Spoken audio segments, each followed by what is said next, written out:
مسئلہ فدق کے حوالے سے آپ کا سوال، اس ضمن میں ایک تو نصیحت کر دوں کہ ایسے مسائل جو اٹ سیلف بڑے پیچیدہ ہوتے ہیں اور عامت الناس کو ان کی خبر نہیں ہے، ان کی تفصیلات اور جزئیات معلوم نہیں ہیں،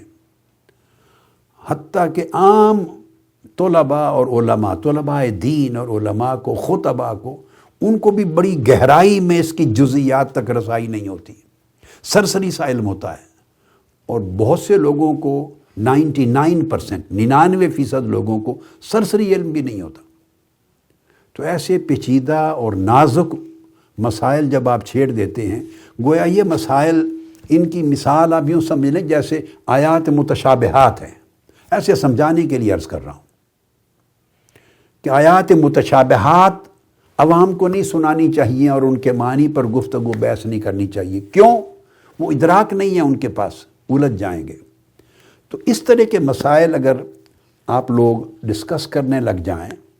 تو لوگوں کے ذہنوں میں طرح طرح کے خیالات جنم لیں گے، مسئلے کی حقیقت کا ادراک نہیں ہوگا، معرفت نہیں ہوگی، تو لوگ پھسل جائیں گے، کوئی اس سمت افراد کی طرف چلا جائے گا، کوئی تفرید کی طرف چلا جائے گا، عقیدے کا نقصان ہوگا، لوگوں کے ایمان کا نقصان ہوگا، اور حاصل کسی کو کچھ نہیں ہوگا، اس کی کوئی منفعت نہیں ہے، نقصان ہی نقصان ہے۔ اجتناب کرنا چاہیے۔